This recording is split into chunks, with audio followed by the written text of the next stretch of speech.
So I put a lot of thought into this, and it basically came down to a few interesting points for me. I think there's a lot of people in doing YouTube and people in this industry, obviously, who make amazing, incredible content, and they monetize that content pretty well.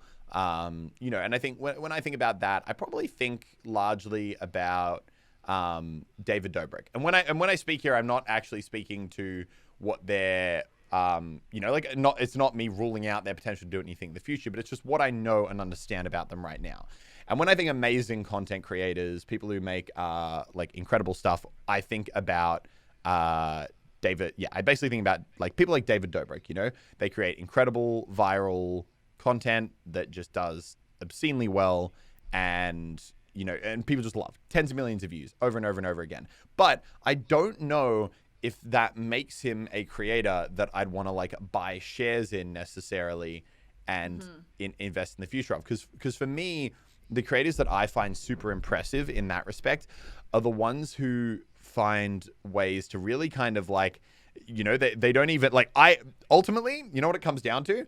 I think David Dobrik makes the content he makes largely because he really likes making that content.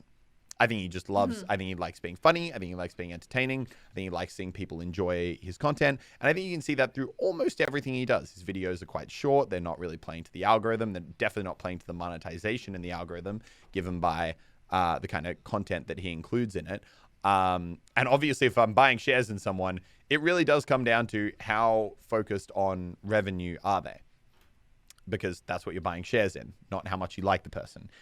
For me, a creator that embodies, not saying they don't love the content they make. In fact, I actually think they really, really do. But where I know for a fact from speaking to them and speaking to people about them and everything, where they really do take that seriously is someone like MrBeast, where I know for a fact he takes every element of YouTube incredibly seriously. So he's doing everything from optimizing his, he will upload a video a week before that video is supposed to go live. He'll then look through the video and look at the auto captions that YouTube places on it.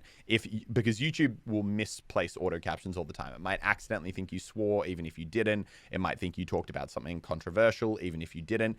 He'll comb through those captions with a team, obviously. He's probably not the one doing a lot of this. He goes through those captions with a team, analyzes it, identifies where there's issues, corrects those issues, re-uploads it to make sure that YouTube's not doing anything, so that there's not even a question on YouTube's end that he is uploading absolute A-grade brand safe content. Then he sets the video live, and through that, he gets some of the craziest CPMs on YouTube. On top of that, I think that if you look at him as a business, he is constantly looking for ways, and I think you and I know a few people like this who they don't just see their channel as making videos. They're always looking for ways to expand and get bigger, whether that's doing their own merch or expanding into other businesses or starting apps or partnerships or pretty much whatever it is. I just think MrBeast is someone who not only when he's looking at the industry, he's always looking big. He's looking to go like big, but he's also really just trying to think of ways to expand and also do it intelligently. Yeah. I think he thinks big with his content. I think he thinks big with, I think a big thing that indicates that to me is someone who's willing to hire a team.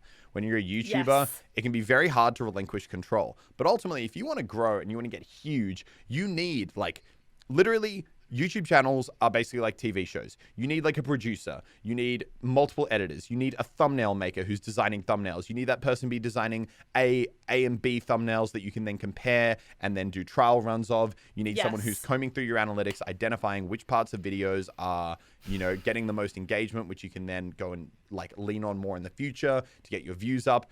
MrBeast embodies every single part of that. I think he makes good content. I actually don't think his content is, purely for me, I don't think a lot of his content is actually amazing, at least relative to a lot of what some people make on YouTube, I think if you were to go and you were to compare the raw quality of a David Dobrik to a MrBeast, David Dobrik is obviously way more minute by minute refined in what ends up in the final product. But I think that MrBeast, he runs it and this isn't at all to say he's not passionate about it, because he definitely is. He's more passionate than anyone I know on YouTube. He runs it like a business, which is smart. He has fun with it, but he is smart about it, and he builds a team around himself, and he's always looking to expand. And he's done that with starting a gaming channel. He's done that with so many things. And I think that he's the kind of person who also has a formula, the formula being, I'm doing dumb stuff with dumb money, which has a lot of long-term potential.